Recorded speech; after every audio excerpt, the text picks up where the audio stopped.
Tengan todos ustedes muy buenas noches. Esto es La Historia en Profundidad por Aviala Televisión. El programa ha revisado partes de nuestra historia. Sin lugar a dudas ha generado mucha polémica los análisis de los invitados, que de alguna forma han apelado a historiadores, han apelado a libros que han sido escritos por otros autores. Esta noche tengo el placer precisamente de entrevistar a un historiador, un estudioso de la cultura, de la educación. Ha sido 3 veces ministro de Educación, ha sido galardonado por infinidad de personalidades. Por ejemplo, que tengo acá un libro reciente que salió por la patria y la libertad y la cultura. Estoy hablando de Mariano Baptista Gumucio, Premio Nacional de Periodismo, Premio Nacional de Cultura. Bueno, tiene una publicación de cerca de 70, 80 libros. Tiene un programa que dura más de 15 años en la televisión que está vinculada a la cultura, identidad y magia boliviana. Muchas gracias, Sandro, Mariano, por de tus verdad, palabras. Muchas gracias por aceptar la invitación. No, con todo Para mí gusto. es un honor, un privilegio poder hablar contigo. Encantadísimo. Y decía que los historiadores han apelado a libros, pero tú eres la historia viva, Mariano, resulta que mi vida se ha extendido de manera que he podido vivir parte del siglo XX y lo que tenemos del siglo XXI. Y ha resultado interesante porque he coincidido con hechos muy dramáticos, algunos cómicos, siempre interesantes. Los chinos decían que no hay que vivir en esos tiempos porque son peligrosos. Pero en fin, uno no escoge la época en que va a vivir y dónde van a ser. Mariano, y precisamente dónde, bueno, sabemos que has nacido en Cochabamba, sí. Provienes de una familia tradicional cochabambina, sí, muy antigua, sí. Eres bisnieto de Mariano Baptista Caserta, que ha sido presidente conservador del siglo XIX, y bueno, ese es de alguna manera el origen de Mariano. Sí. Coméntanos un poquito eso. Bueno, mi bisabuelo nació en Independencia, en la provincia de Independencia, y sus años de vida coincidieron, su juventud, con el Tambor Vargas, autor del diario famoso que ahora es Patrimonio de la Humanidad a través de UNESCO, pero no se conocieron. Y el padre de mi bisabuelo fue leal al rey hasta el año 14 o 15, que es cuando los criollos se dan cuenta que es una causa perdida, que además el rey está preso en Francia y que tienen que buscar una autonomía, y entonces todos se vuelven republicanos, Gamarra en el Perú, Santa Cruz en Bolivia, pero esa guerrilla duró desde el año 12 hasta el 24. Tu bisabuelo luchó de parte de los realistas, ¿no es cierto? Sí, sí. Es la única guerrilla que no fue diezmada por los españoles, porque el año 1816 España acaba con las republiquetas. Ya no hay más republiquetas en el Alto Perú. Hagamos un salto, Mariano. Tú has estudiado en el Colegio La Salle. He estudiado en varios colegios porque mi padre era, se llamaban así, agente del banco, o sea, gerente. Hemos estado en Tupiza, en Sucre, en Oruro y en Cochabamba también, y luego lo trasladaron a La Paz, donde se jubiló. De manera que yo me siento un boliviano en cualquier parte. Mariano, una de las anécdotas desde que eras muy jovenzuelo es que te has animado a leer en la hora cívica el tratado, la tesis de Pulacayo. La tesis de Pulacayo que había redactado el amigo trotskista, ¿no? Sí, fue una, ¿qué te diría? Una travesura juvenil, porque hacíamos una hora cívica los lunes al empezar la semana en San Calixto, y eran horas cívicas que a mí y a otros amigos nos parecían muy aburridas. Y en eso salió la tesis de Pulacayo, que planteaba la recuperación de las minas para los obreros, la tierra para los campesinos, en fin. Pero era una consigna Lora. Revolucionaria fuerte y armada, ¿no es cierto? Exacto, es una tesis trotskista, ¿no? Yo la leí y no le gustó al padre superior, y entonces, bueno, quedé mal con los sacerdotes. ¿Y te expulsaron? Pero no por esa razón. Salimos del colegio por algún problema también de disciplina y fuimos a La Salle. La Salle nos acogió a todo el curso. Eran otros tiempos donde había demasiada disciplina, claro. Había una obediencia ciega a los profesores y las clases eran muy rutinarias. ¿Y de cómo te vas vinculando a la lectura, a averiguar sobre la política? Bueno, ya en la familia había una buena biblioteca, pero tuve un tío materno, que es Gonzalo Gumucio, que vivió y murió en Venezuela, que encontró en la Biblioteca Real de Madrid un original del libro de la historia de Potosí, de Arsanz y Vela, que Gunnar también ha usado para el libro que ha publicado con Hanke. Es el libro capital de Bolivia, fundamental, fundacional, diríamos. Entonces, este tío nos regalaba a mi hermano y a mí libros para jóvenes que editaban en la Argentina, que eran muy bonitos, de muy buen aspecto, de letra grande. Uno de los editores era Constancio Vigil, el autor del Erial, era un uruguayo que radicaba en Buenos Aires. Entonces esos libros nos iniciaron en la lectura. Ahora, tú has estado en el Colegio La Salle el año 1946 cuando lo cuelgan a Villarroel. Sí. Y has tenido la experiencia. No a Villarroel, sí vi el espectáculo terrible del cadáver ya de Villarroel a mediodía porque fuimos con un grupo de muchachos, pero el impacto mayor fue el colgamiento de Guino y el mayor Eguino, ¿no? Que lo sacaron de la cárcel, ¿no? De San Pedro. Fue terrible porque lo sacaron a golpes de puño y a patadas del Panóptico y les hicieron la Vía Crucis desde el Panóptico en San Pedro hasta la Plaza Murillo, y ahí los colgaron. Y los hermanos de La Salle se asustaron con la masa estudiantil y nos dijeron: vuelvan a sus casas, está sucediendo algo terrible en la ciudad. Y vos no te hacías la casa, te hacías la revuelta. Y fui a ver lo que pasaba y me quería salir de eso, pero la muchedumbre no nos dejaba. No había espacio para eso. Estaba hirviendo de gente la gente. Y es uno de los episodios que me han traumatizado en la vida y que me han llevado a la no violencia, como a Gandhi. En este libro, que es la biografía del Palacio Quemado, yo he estado leyendo y he visto que estás en una foto incluso. Curiosamente, Sandro, esa foto la encontré 20 años después. La tomó un periodista de última hora, y entonces en la fototeca del periódico donde yo era director la encontré. De esas casualidades. ¿Y te reconociste? Me reconocí. Estaba con un muchacho que murió el 9 de abril, con Javier Lorini, mi compañero.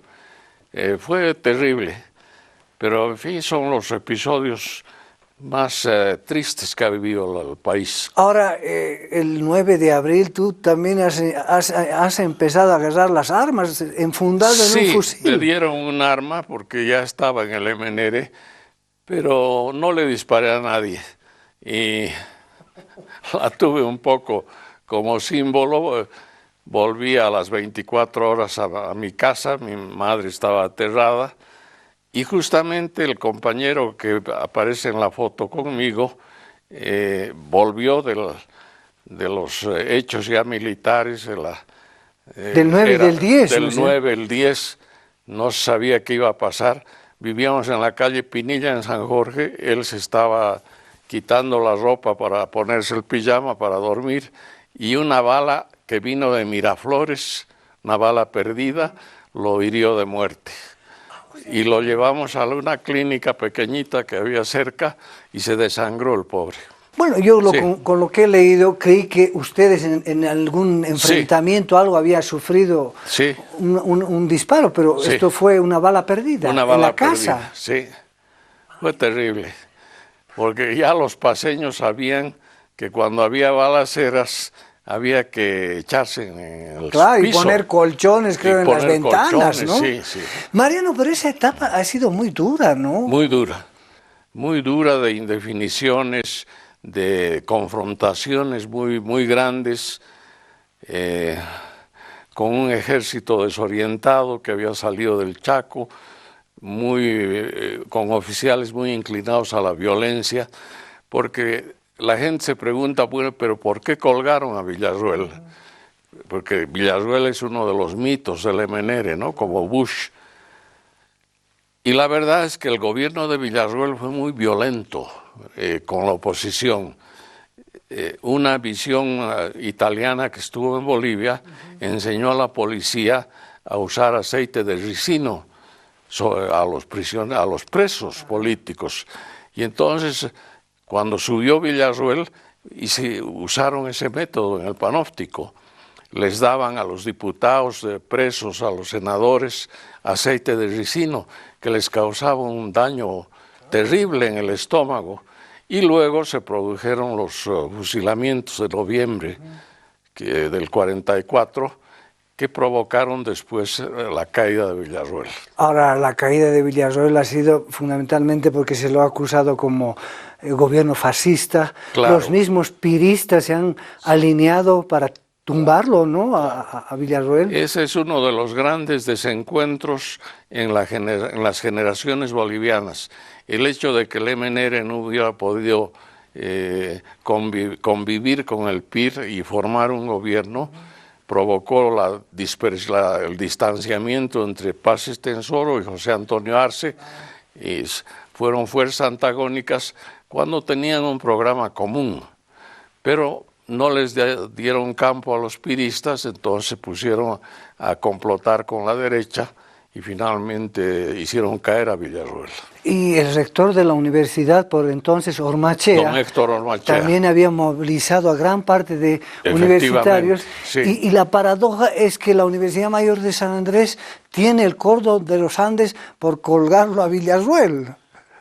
Quizá no es solamente por ese hecho, pero evidentemente los estudiantes, porque murió un joven Gamberos, claro, que no era de la universidad, yo creo que era de un colegio secundario. Pero así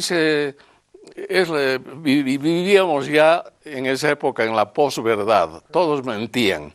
Entonces, si moría una persona, la prensa y las radios decían que habían muerto 20 o 30 o que había colgados en la alcaldía, cosa que no sucedió nunca. Pero atizaban el fuego y el odio, ¿no? Además, la coyuntura política internacional, la relación de los Estados Unidos, los aliados con los rusos, ha permitido también que aquí se lo tumbe a Villarroel, ¿no? Claro, claro que se diseminó mucho la especie de que el MNR era un partido nazi, porque el MNR reclamaba por los bajos precios que pagaba Estados Unidos por el estaño. Durante la Segunda Guerra hemos vendido a un precio muy económico para los Estados Unidos, lo que ha permitido logrado hacer el stockpile, que se llamaba, las reservas, ¿no?, la reserva, y que en algún momento, en los años posteriores, nos postergó porque pusieron a la venta y nuestro estaño perdió su buen precio. En fin, hay muchas cosas que están vinculadas al exterior y que influyen en la política boliviana. Bien, estamos conversando con el maestro Mariano Baptista Gumucio, el mago para sus amigos, y vamos a hacer un pequeño corte y al volver vamos a hablar que Mariano a los 19 años era el secretario privado del doctor Víctor Paz Estenssoro luego de la Revolución del 52.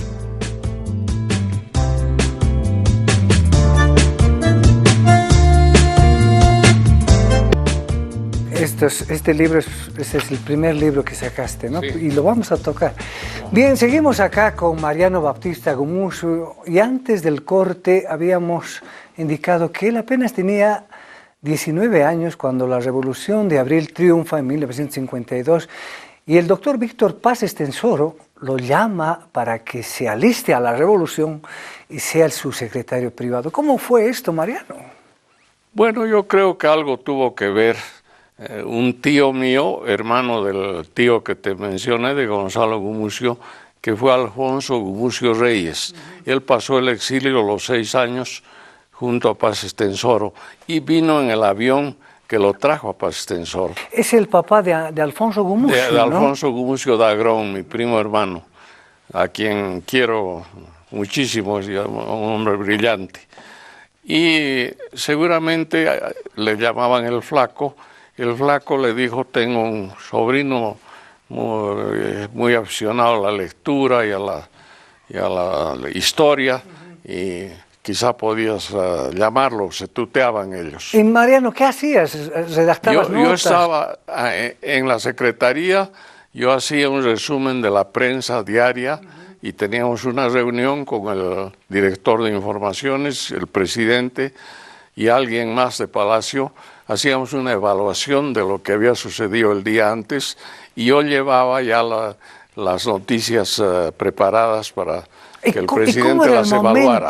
¿Cómo era la atmósfera en ese tiempo? Bueno, era una atmósfera de gran fervor revolucionario, porque se abrieron las puertas del Palacio a delegaciones de mineros, de fabriles, de campesinos que llenaban el patio, venían de todo el país y todos le traían alguna medalla de oro al presidente, que creo que las perdió en un depósito en el Alto, porque dejó sus cosas, las cosas de valor que él consideraba, y hubo una quema que parece que fue provocada. Pero el doctor Paz Estenssoro perdió sus papeles y sus condecoraciones en un depósito del Alto. Entonces yo tenía que hacer la lista de entrevistas, de audiencias, y someterla al criterio de él, a quién recibía primero o qué querían tratar con él. Víctor Paz era bastante serio, ¿no? Una persona era muy seria. Era un hombre, sí, muy serio realmente. Se reía mucho con algunas gentes, por ejemplo, Feldman Velarde lo hacía reír con sus cuentos, Jacobo Lieberman también, que fue secretario de él. Y Mariano... tenía un humor un poco cáustico, sardónico, pero en general era un hombre muy responsable en su función pública. Llegaba exactamente a las 9 de la mañana, se iba a las 12:30, volvía a las 2:30 y se quedaba hasta las 7 u 8. Inspiraba hasta incluso temor, ¿no? Porque era recio, real. Sí, era un hombre muy disciplinado y muy exigente con sus colaboradores, ¿no? No admitía retrasos. Y además era muy austero porque tenía una estenosis de píloro, entonces él no podía beber. Y seguramente voluntariamente no lo hubiera hecho. No tomaba No tomaba ni una copa de vino. Y es una de las razones, según dice Augusto Céspedes, para que lo eligieran jefe de un partido de gente que iba a las boates y a las discotecas de la época y que se pasaba horas de horas ahí, ¿no? Ahora, el jefe de la revolución ha sido Hernán Siles Suazo, ha enfrentado todo el proceso revolucionario, sí, y le entrega a Paz Estenssoro. Porque ellos constituyeron la fórmula. El año 51 se hizo una convención del MNR aquí y se les ocurrió a los que estaban presentes que Paz Estenssoro era una figura demasiado resistida en el país, y que entonces había que buscar una figura tradicional que representara bien a la paz y al partido. Y se les ocurrió la fórmula Franz Tamayo, Víctor Paz Estenssoro.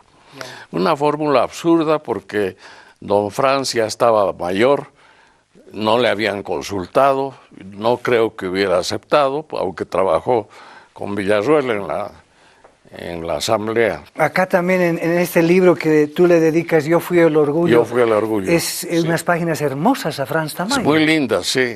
Es una figura cautivante del siglo XX, pero era un hombre excéntrico. No estaba hecho para ser estadista, ¿no? Pese a que ha sido representante también a la Liga de Naciones. A la Liga ¿no? de Naciones, pero le fue como la mona. A él y a los otros delegados. O sea, tendría que ser nomás poeta, literato, Claro, por ahí. claro, exacto. No estaba vinculado a la política. No era para la República de Platón.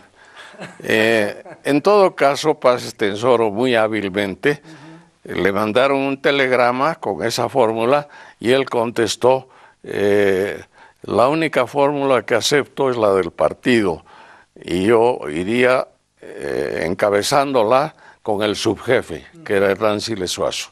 Y así fue, así triunfaron en las elecciones y Siles Suazo, yo lo conocí bastante en esa época, estaba conspirando ya con gente de la Junta Militar y provocó el 9 de abril, sin saber que iba a derivar en una verdadera revolución. Claro, porque estaba preparado para Seleme y al final queda... Pero Seleme se asustó también, pese que era un buen general en el Chaco, un combatiente, no había sido general todavía, pero era un hombre valeroso, pero ante la magnitud de las bajas que hubieron en La Paz, se asiló en la embajada de Chile. Había cualquier cantidad de muertos. ¿Ah? Había cualquier cantidad de muertos en las calles, ¿no? Murieron, 500 personas.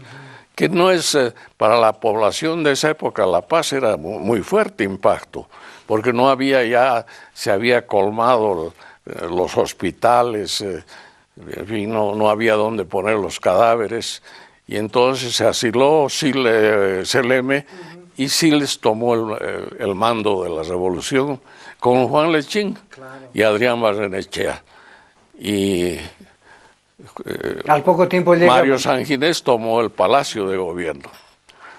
Mariano, tú precisamente has escrito otro libro tan hermoso, sí, que es la continuación del libro de Enrique Finot, es decir, la coincidencia de los años, es decir, que Finot termina casi en los años 30, tú empiezas hasta los años 70. Con la revolución hasta los 70. Y aquí narras precisamente lo que es la revolución. Y bueno...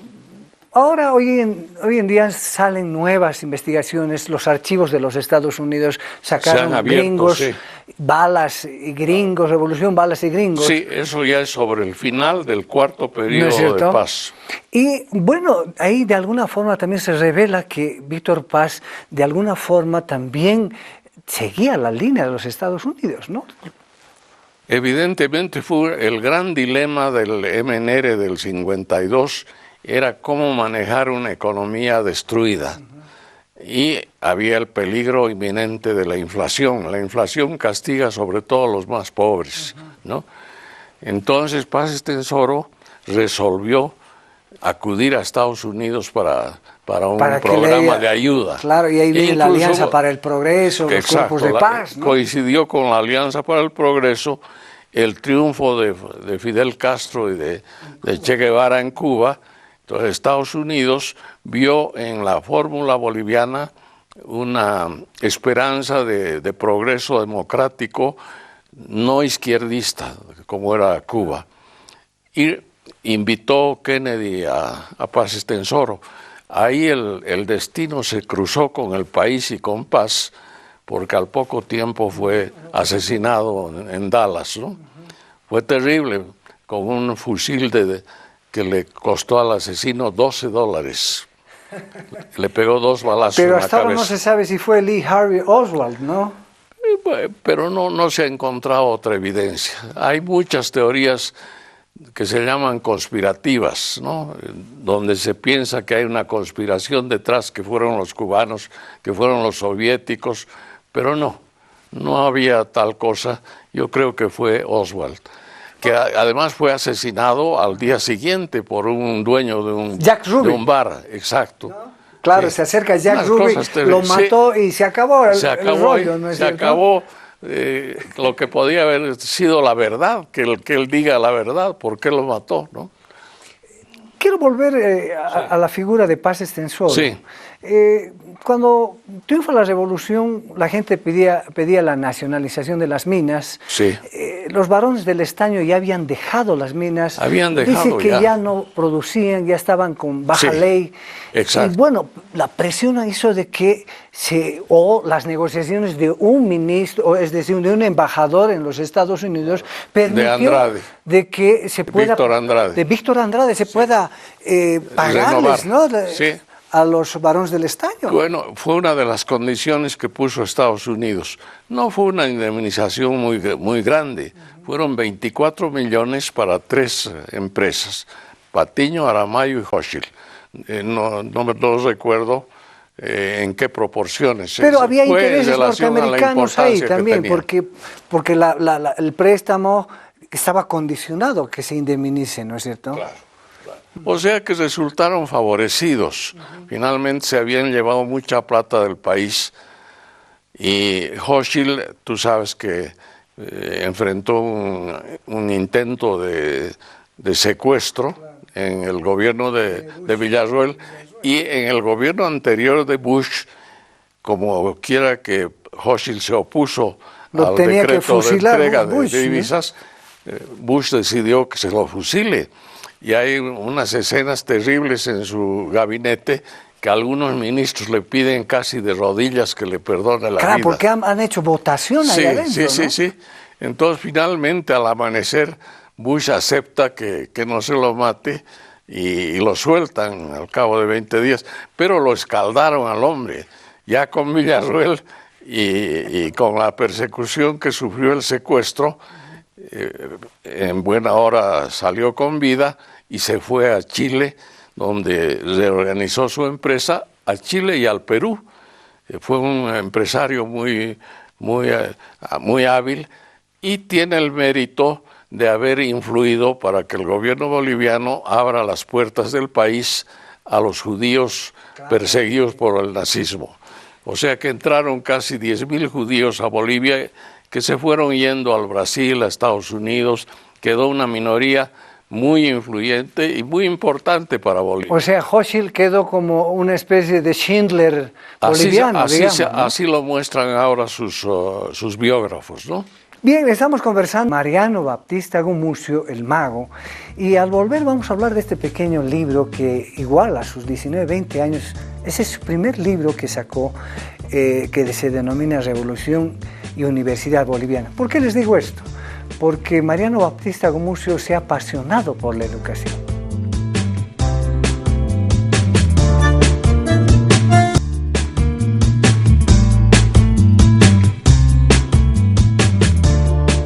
Muchas gracias, estamos con Mariano Baptista Gumucio, el mago.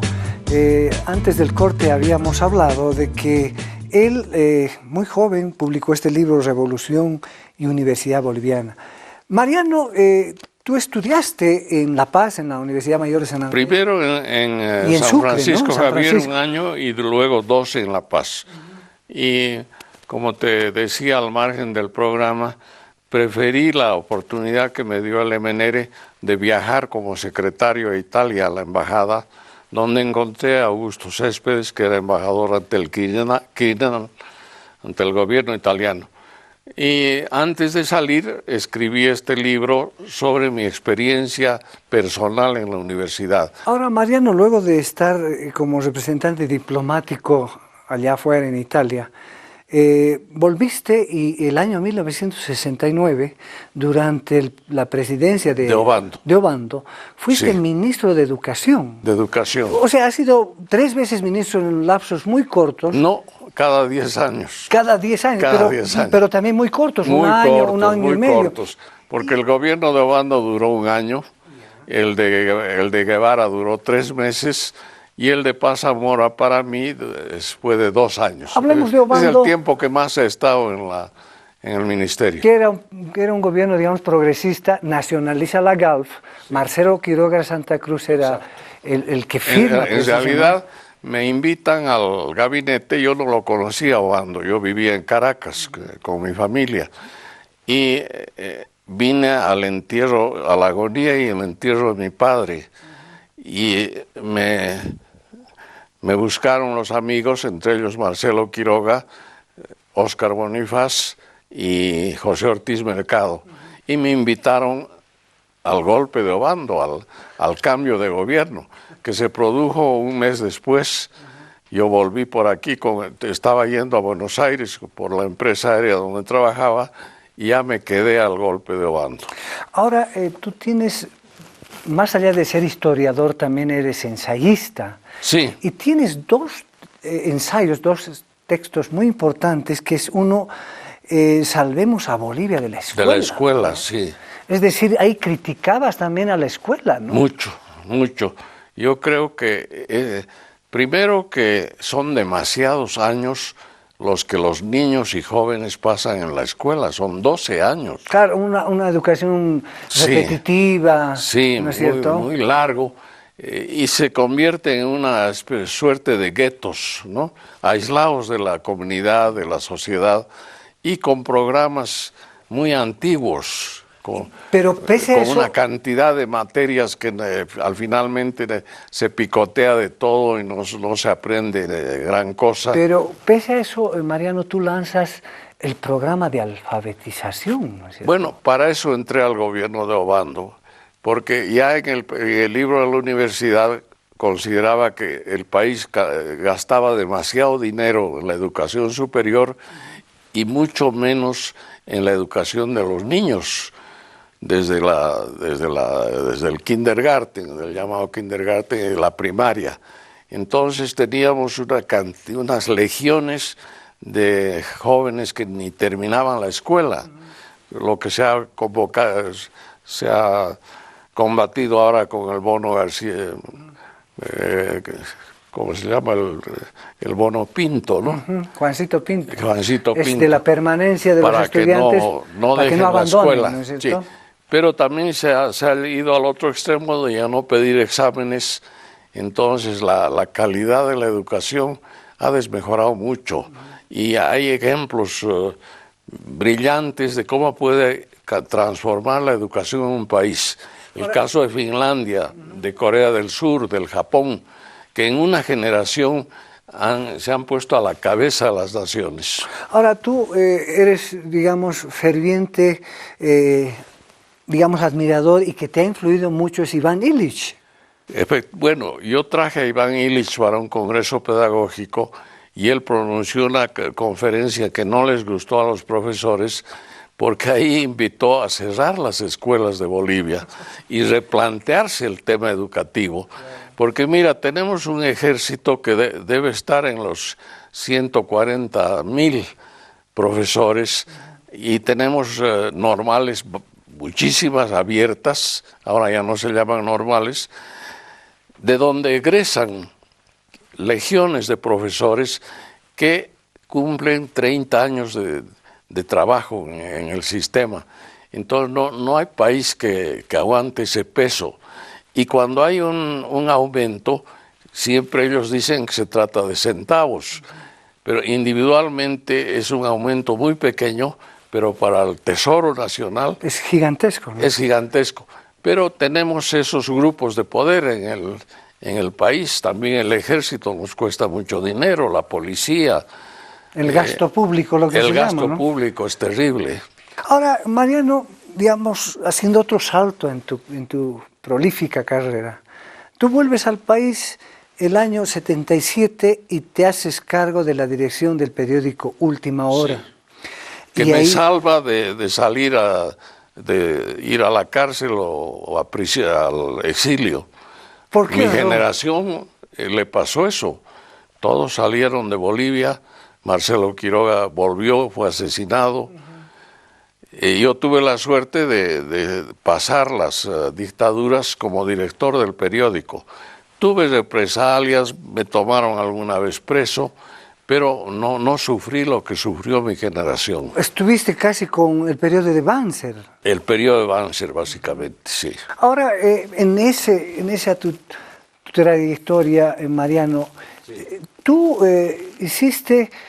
sacaste cerca de 50 libros de esta naturaleza, sí, ¿no? Sí. ¿Por qué te impresionaba tanto sacar libros para que la gente consuma, lea? Bueno, esa fue una linda idea, porque La ahí biblioteca ganaban popular todos, ganaban los canillitas, ganaban los autores, se hacían conocer y ganaban sus derechos de autor, y se prestigió Última Hora, era la biblioteca popular.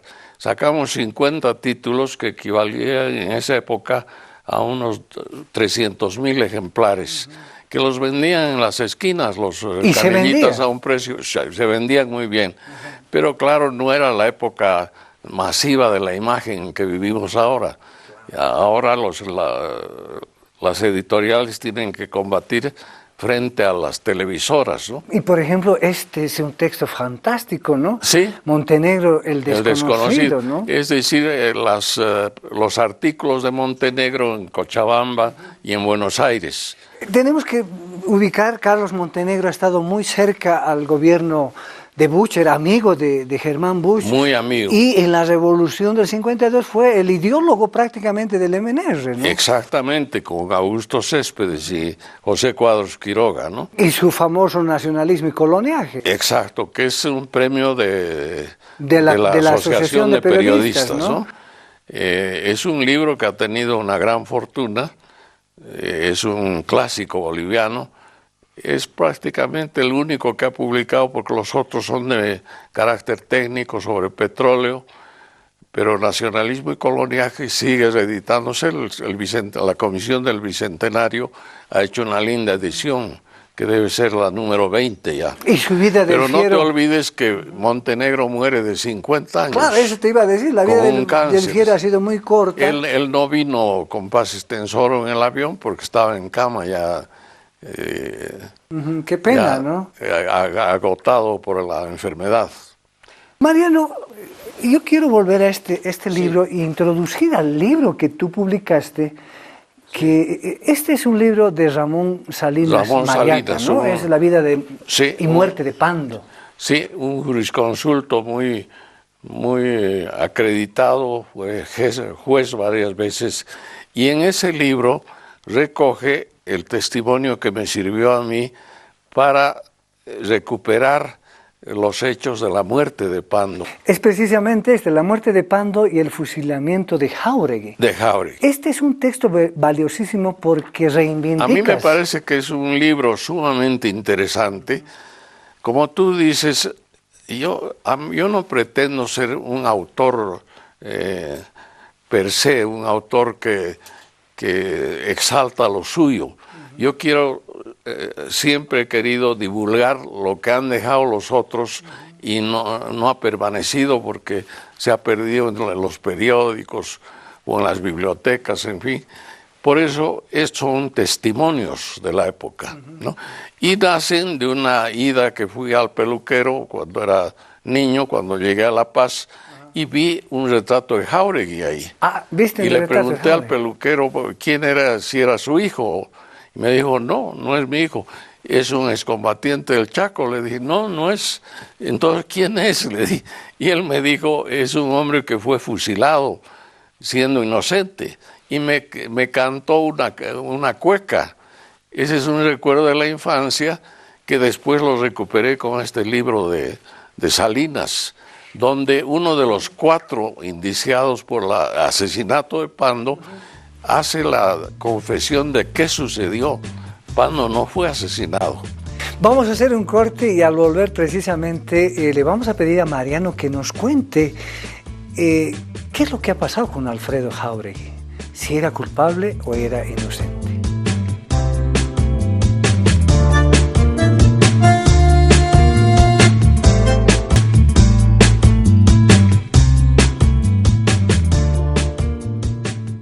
Bien, estamos conversando con el maestro Mariano Baptista Gumucio, el mago.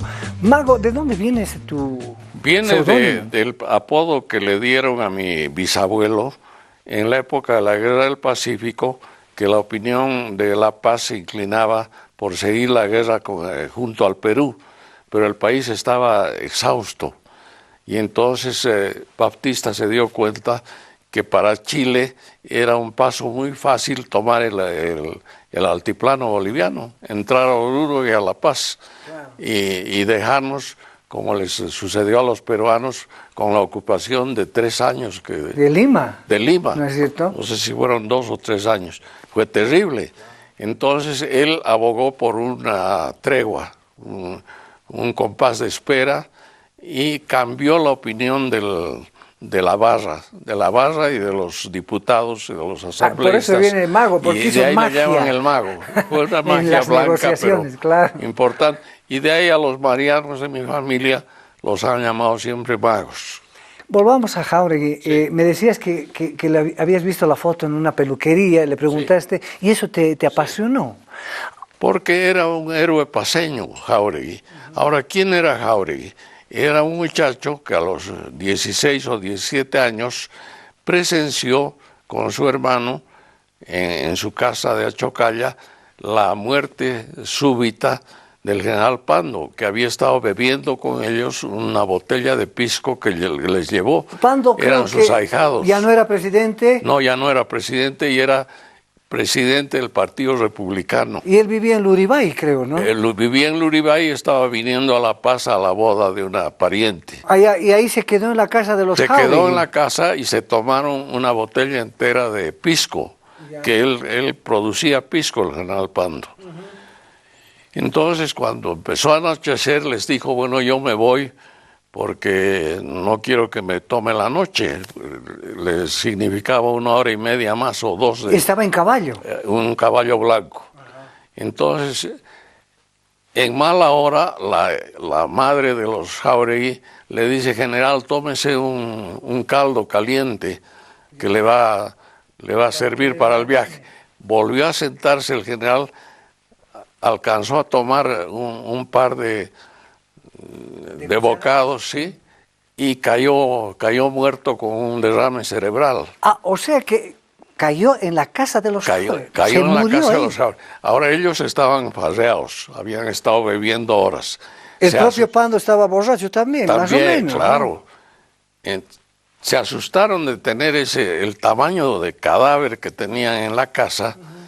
Y le tenían pavor a la policía porque eran cholos. Claro, eran mestizos en realidad, ¿no? Sí.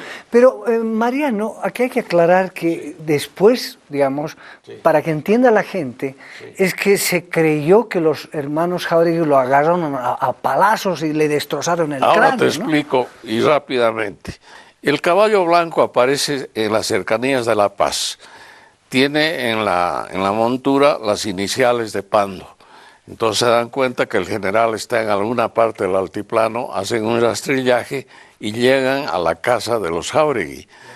Pero esta gente que estaba saliendo de una gran borrachera no se pone de acuerdo en la versión y los interrogan individualmente, interrogan a la madre, al hermano, y cada uno da su propia versión. Y no empiezan a caer en mentiras. ¿Qué había sucedido? Que se asustaron tanto de que viniera la policía que llamaron a un sordomudo vecino, un indígena, como se hacía en la época de abusos, y le dijeron, oye fulano, ven, nos vas a ayudar. Y lo pusieron a levantar el cadáver sí, y llevarlo a un barranco. Entonces lo tiraron al barranco y volvieron y siguieron seguramente bebiendo. El hecho es que O sea que se deshicieron del cadáver por miedo a ser inculpados. Pero igual fueron inculpados, cayeron en contradicciones, empezó el juicio, se hizo la autopsia y los médicos a cargo de Gabino Villanueva, que era del Partido Republicano, establecieron que el general había muerto por la caída, que eran golpes que se dio el cadáver. O sea, no los culparon a los Jáuregui, no los culparon, en una primera instancia. Pero no los soltaron, los dejaron en el panóptico. Entonces, Bautista Saavedra llama a Gabino Villanueva, que era su hombre de confianza, y le dice, tienes que cambiar esa autopsia. Pero ya la hemos firmado, no importa, hagan una segunda autopsia, cosa que hacen, y entonces ahí sostienen que los hermanos Jáuregui dieron golpes a la cabeza y al cuerpo de Pando hasta matarlo. y empieza un juicio que dura 10 años. Estamos hablando de 1917 a 1927, 27. ¿no es cierto? Ellos permanecen en la cárcel, la madre también permanece unos años en la cárcel y la sueltan. Y entonces el 27, en el gobierno de Hernando Siles, que era chuquisaqueño, todavía estaban las heridas de la guerra federal. El hombre le tenía cierto temor a la opinión pública paceña. Termina el juicio declarando culpables a 4 personas. Y entonces en el Palacio de Justicia se hace el célebre sorteo. Los 4 meten la mano a un recipiente con bolillos blancos, y el que saca el bolillo negro es Alfredo Jáuregui, que era el menor de ellos. Claro, cuando lo arrestan creo que tenía 17 años. 17, llegando a los 17. Y a cuando pasan 27 años. Una anécdota al final, que entran los Velasco y su padre, y el padre le lleva una sobaquera de coñac. Y Alfredo le dice, voy a morir, pero me va a ayudar la Virgen. Me estoy encomendando a la Virgen. Y el padre de don Gastón le dice, haces bien, hijo, que encomendarte a la Virgen, pero te va a ser mejor tomar este coñac. Te lo tomas todo antes de salir de aquí. Y se lo tomó. Como que en el alto maldijo al presidente Siles, al juez Tamayo, al fiscal Uría de la Oliva, a todos los que lo estaban mandando a la muerte. A Uría de la Oliva lo cuelgan. Al hijo. Al hijo con Villarroel, era secretario Así les privado. Le va pésimamente su gobierno, ¿no es cierto? Bueno, fue una especie de maldición que se prolongó en el tiempo, ¿no? Augusto Céspedes tenía 2 pasiones, uno la literatura y otro la política. Exacto. Y lo jala más la política que exactamente, ese fue el gran hándicap, diremos, de Céspedes. Yo he pensado muchas veces cómo Pío Baroja, por ejemplo, es capaz de escribir 100 novelas y 7 tomos de memorias, y Augusto Céspedes escribe 2 brillantísimos libros, y no tomo en cuenta sus libros políticos, que son Metal del Diablo y Sangre de Mestizos, pero después se dedica al periodismo combativo y político, como dices tú. Y él dijo alguna vez que por dedicarse a la política quizá no fue un gran escritor de ficción. Ahora, en el año previo a la Revolución él trabajaba en La Calle, ¿no? Es el periódico del MNR. Claro, ¿no? Claro. Y desde ahí combatió gran animador de La Calle y del Universal. Él fue como corresponsal de Guerra al Chaco por el Universal, que lo manejaba su cuñado, Armando Arce, ¿no? Hay una carta muy linda que la he recogido en la edición nueva que tú tienes de su hermana, contándole a Augusto, que ya está en el Chaco, que la madre de ellos se ha casado con un señor Bustillos. Él tenía, el Chueco, en ese momento 29 años. Claro, sabía del romance de su madre, que era viuda. El padre murió cuando Augusto era muy joven, y la madre se vino con él y 3 hermanas a buscar la vida, a buscar un empleo. Y consiguió, creo que en el correo, porque las mujeres estaban excluidas pues de los empleos, no había trabajo para ellas. Ahora, Mariano, ¿cómo era el Chueco Céspedes? ¿Era un tipo alegre, bohemio? Mira, tenía el gran problema de su sordera. En el estruendo de los cañones del Chaco le dañó el oído. Y eso fue irreversible, se hizo ver en Estados Unidos, en Rusia. Y claro, porque primero estuvo como corresponsal y luego como soldado en el Chaco. Como soldado, ¿no? Volvió como soldado.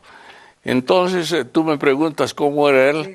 Era un hombre implacable con sus enemigos, pero muy, muy gentil con sus amigos. Y tenía muchos amigos jóvenes que lo admiraban y le festejaban sus ocurrencias, sus anécdotas. Era sumamente entretenido. Le gustaba también un poquito tomaba bastante el licor, whisky. ¿no? Sí, sí. Hay una anécdota que le pase, solo le pregunta a Carlos Antonio Carrasco, ¿qué hace el Chueco en París? Y él dice, se levanta tarde y toma sus whiskies. Nada más, escribe un poco y lee. Ahora, es un gran escritor. Yo creo que entre los 5 mejores escritores que ha tenido Bolivia en el siglo XX. Mariano, tenemos que retornar a tu vida. Sí. Tú, un ferviente luchador, llamémosle, de la cultura, de la educación, tienes un programa en televisión, más de 20 años. 18 años. 18 años, que vas cargado a tu camarita, viajando por un lado, por otro lado, mostrando, casi haciendo lo mismo que haces en los libros, mostrando lo que dice la gente, lo que hace la gente. Sí, ese es mi propósito, poco divulgar la cultura boliviana, y mi programa tiene el anhelo de mostrar la parte positiva del país, la parte creativa, innovadores, escritores, poetas, artesanos o instituciones también. Visito instituciones en el interior y eso me ha permitido también escribir 9 libros sobre cada departamento, 1 por capital. Son a través de viajeros, ¿no? Es una colección que tiene la editorial Quipus de Cochabamba. Y ahora estoy publicando con la Fundación del Banco Central el libro dedicado al territorio del Chaco. Mariano, ¿cuántos años tienes?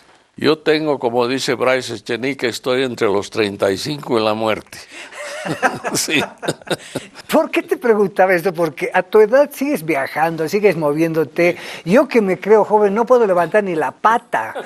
O sea, bueno, yo tengo la filosofía, comparto con Vargas Llosa, que también ha comentado un par de mis libros, que a los 80 se ha divorciado y acaba de publicar un libro sobre la República Dominicana. El libro que mencionas es las misiones jesuíticas de monjes y chiquitos, ¿no?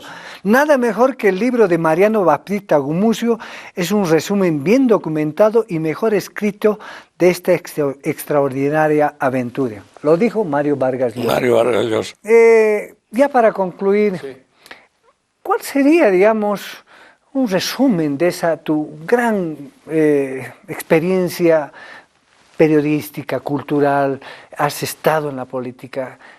¿Cuál sería, digamos, una reflexión? Bueno, yo he tratado de hacer un servicio al país revelando cómo ha sido la cultura boliviana y sus intérpretes, desde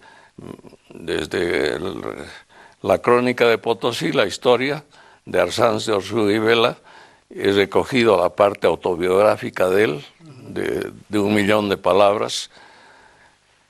Me he ocupado también de René Moreno, de d'Orbigny, que fue el gran viajero francés en Bolivia, y luego la generación de mi padre, ¿no? Está Augusto Guzmán, Augusto Céspedes, Carlos Montenegro, Carlos Medinaceli, Walter Guevara Arce, José Cuadros Quiroga. De todos ellos he hecho semblanzas biográficas. También ha sido muy corto tiempo ministro de Walter Guevara Arce, ¿no? 3 meses. Pero de ahí salió un libro que se llama Fragmentos de Memoria, que lo hicimos casi hasta su muerte, porque él me dictaba y yo le grababa sus recuerdos. Y es un libro sumamente interesante porque es una de las figuras menos conocidas de la historia y de la cultura boliviana, y era un hombre inteligentísimo, brillante, pero poco tenía fama de arrogante. Y Bedregal es el que conspira para que nunca sea presidente, ¿no? Exacto. Y solamente no, para sacarlo de la presidencia. Claro, y en algunas de sus palabras Bedregal dice que se joda, lo hemos hecho para que se joda el... Lamentablemente, bueno, yo no tuve muy buena relación con Bedregal, pero me hubiera gustado conocerlo mejor. Al final de la vida nos hemos reconciliado, pero yo quería llevarlo a mi programa, pero ya los años le vencieron. Pero es un hombre interesante, Guillermo. Siempre con el... Sí, con ese rosario musulmán, creo que es. ¿Musulmán no era cristiano? Debió ser cristiano, sí, porque él era marxista y cristiano, curiosamente. Sí. Mariano, de verdad, muchas gracias por recibirnos acá en tu hogar. Estoy a tus órdenes. Para mí ha sido un orgullo. Muchísimas gracias por poder entrevistarte, Mariano, y poder comentar. Son muchos más los libros, me falta leerlos todavía, muchos más. Y de verdad te quiero agradecer en nombre de Aviala Televisión y en nombre, creo que de muchos bolivianos, porque has ofrecido mucho a la Muchas gracias, Sandro. Tenemos una antigua amistad y siempre nos hemos llevado de maravilla. Muchas gracias, Mariano. Encantadísimo. Muchas gracias. Muy amable. Bien, muchas gracias. Esto fue la historia en profundidad con Mariano Baptista Gumucio. De verdad, una vida ejemplar, una vida muy elocuente. Mariano es muy dinámico en ese sentido. Y bueno, esta fue de alguna manera sintética el aporte del gran mago. Hasta la próxima semana.